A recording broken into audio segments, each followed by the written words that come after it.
नमस्कार साथियों, कर्मसु कौशलम यूट्यूब चैनल पर आपका एक बार फिर से स्वागत है। तो उपनिषदों की श्रृंखला में हम आज पढ़ेंगे अगले उपनिषद के बारे में, जिसका नाम है प्रश्नो उपनिषद। तो आज हम पढ़ेंगे प्रश्नोपनिषद के बारे में। इस उपनिषद के नाम से ही हमको समझ में आता है कि इसमें कोई प्रश्न उत्तर की शैली होगी, इसलिए इसका जो नाम है प्रश्नोपनिषद रखा गया है। तो सबसे पहले हम इसका सामान्य परिचय देखेंगे।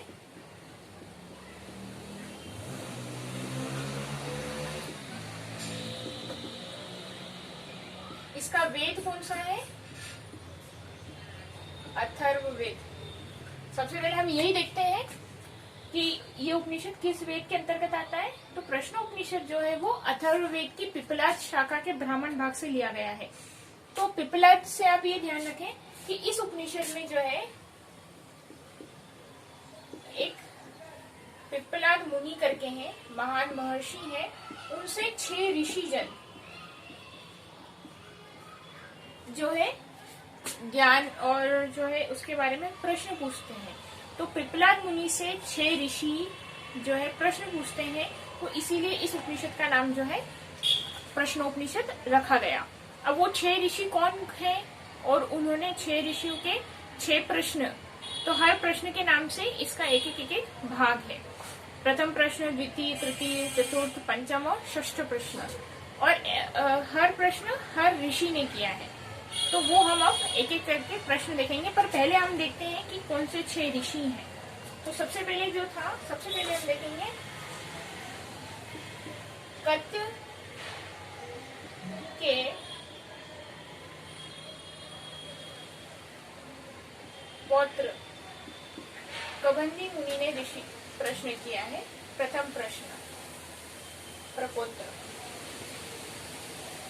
दूसरा प्रश्न जो है वो आएगा विदर्भ देश के भार्गव ऋषि ने किया है।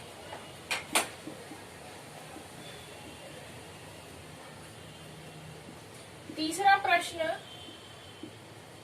कौशल देश निवासी अश्वलायन ऋषि ने करा है। इसको आप प्रश्न समझ लें। प्रश्न 1, प्रश्न नंबर 2, प्रश्न नंबर 3। उन्होंने क्या प्रश्न कराए ये तो हम डिस्क्रिप्शन में पढ़ेंगे। अभी हम केवल ये देख रहे हैं कि कौन कौन से मुनि ने प्रश्न किए थे पिपलाद मुनि से। चौथा प्रश्न सौर्यपुत्र गार्ग्य मुनि ने किया है। 5वां प्रश्न शिवी पुत्र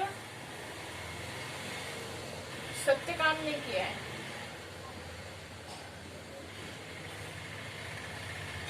जो अंतिम प्रश्न नंबर 6 है,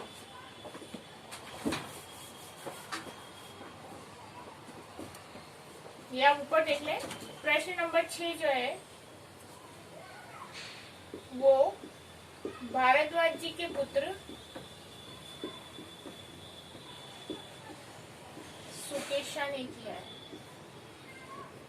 सुकेशा मुनि ने किया है। तो ये हमने देखा 6 जो ऋषि हैं और उन्होंने वो जो कहाँ से वो बेस्ड है, मतलब कि किसी के पुत्र है, किसी के प्रपौत्र है, किसी देश के निवासी हैं। मुख्य जो है हमको इन ऋषियों के नाम जरूर याद होने चाहिए। अब हम देखते हैं, सबसे पहले देखेंगे हम कत्य के प्रपौत्र कबंदी कात्यायन कबंदी ऋषि ने जो है क्या प्रश्न किया।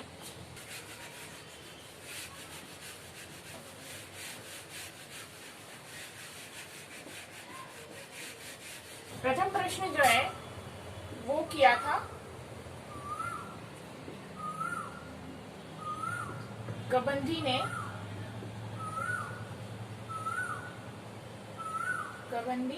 मुनि ने। उन्होंने एक ही प्रश्न किया। कुल 6 प्रश्न है, लेकिन हर ऋषि ने किया है, लेकिन उसके अंदर भी कई प्रश्न हो सकते हैं। तो कबंदी मुनि ने एक ही प्रश्न किया। वो प्रश्न ये था कि ये संपूर्ण चराचर जीव जगत प्राणी जो है, संपूर्ण प्राणी जो है, संपूर्ण जगत है, वो कैसे उत्पन्न हुआ। तो प्रथम प्रश्न जो है इसमें आप विशेष ध्यान रखें, ये प्राण और रई के संबंध में है। प्रथम प्रश्न जो है वो प्राण और रई के संबंध में है। ये प्रश्न आता है परीक्षा में कि कबंदी मुनि का संबंध किस प्रश्न से, या प्राण और रई का संबंध किस ऋषि से है, किस ऋषि ने ये प्रश्न किया। ये प्रश्न प्राण और रई शब्द प्रश्न पत्र में आते ही आते हैं। तो प्रश्न है कि ये संपूर्ण प्रजा प्राणी कैसे उत्पन्न हुए, इनको उत्पन्न करने वाला, इनको बनाने वाला कौन है। तो इसमें पिप्पलाद मुनि ने ये बताया है कि ये संपूर्ण चराचर जीव जो है वो प्राण और रई के संयोग से हुए हैं। प्राण और रई के संयोग से संपूर्ण जगत की उत्पत्ति हुई है। अब देखते हैं हम कि प्राण क्या है। प्राण हमको पता है, प्राण जीवन शक्ति देने वाला है, जीवनी शक्ति है, यानी कि जीवन प्रदान करने वाली एक शक्ति है। तो प्राण है सूक्ष्म जीवनी शक्ति, और रई क्या है, रई एक स्थूल समुदाय है।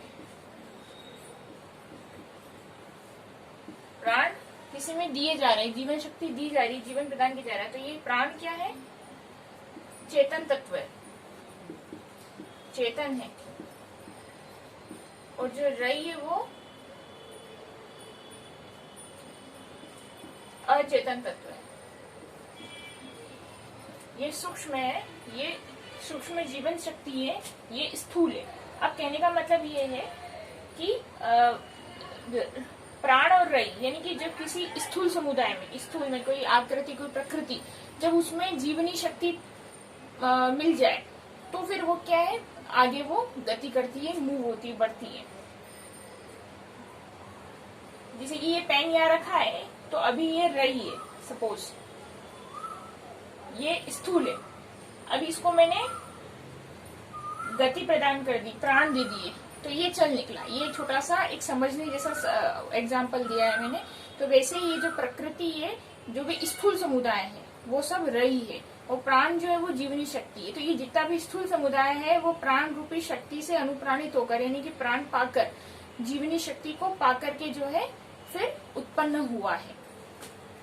तो प्राण और रई के संबंध से ही जो है ये संपूर्ण प्रजा, जीव, चराचर जीव जगत उत्पन्न हुआ है। एक चीज और है कि ये जो प्राण है इसको सूर्य, अग्नि तत्व की भी संज्ञा दी जाती है, और जो रई है उसको सोम,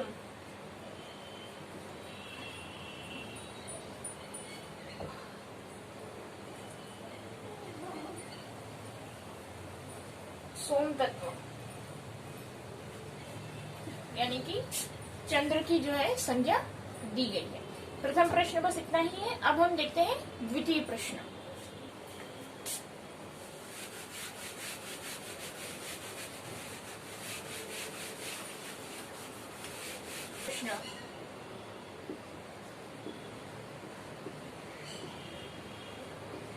द्वितीय प्रश्न किया था किसने, भार्गव ऋषि ने। उन्होंने कुल 3 प्रश्न करे। सबसे पहला प्रश्न है, शरीर को धारण करने वाले देवता कौन कौन है और कितने हैं जो शरीर को धारण करते हैं। तो शरीर को धारण करने वाले देवता कितने हैं, 5 देवता। कौन से, जिनसे ये मिलकर के ये पंचभौतिक शरीर जो बना है, कौन कौन है वो, आकाश देवता, वायु, पृथ्वी, अग्नि और जल। इन 5 देवता जो है ये शरीर को धारण करने वाले देवता है। शरीर को धारण करने वाले कितने देवता है, 5। अब अगला प्रश्न है,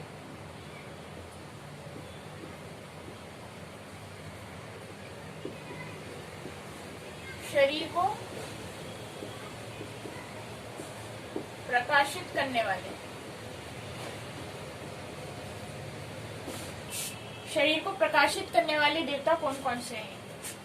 जो देवता धारण हुए, जो उनके प्रकाशक हैं, तो वो है 5 ज्ञानेंद्रिया, 5 कर्मेंद्रिय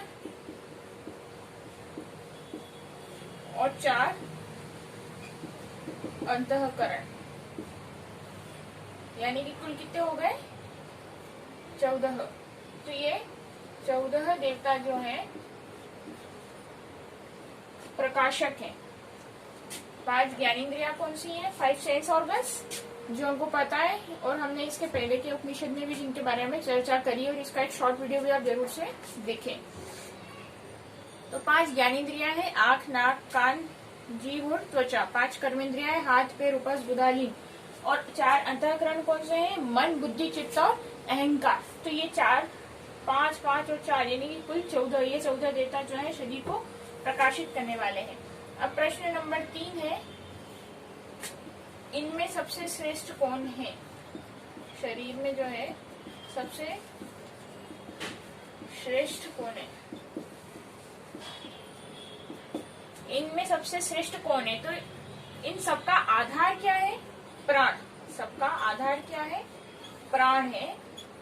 इसलिए सर्वश्रेष्ठ कौन है?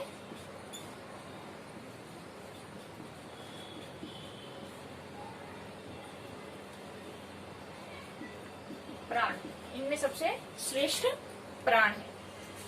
तो ये भार्गव ऋषि के 3 प्रश्न थे पिप्पलाद मुनि से द्वितीय प्रश्न के अंतर्गत।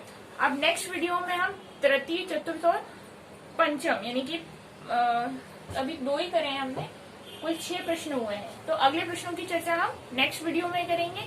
तब तक आपका काम है वीडियो को लाइक करें, कमेंट करें, शेयर करें। चैनल को अभी तक सब्सक्राइब नहीं किया है तो सब्सक्राइब करें और बेल आइकन को जरूर प्रेस करें, ताकि वीडियो आपको समय पर, नोटिफिकेशन आपको समय पर मिलता रहे। धन्यवाद।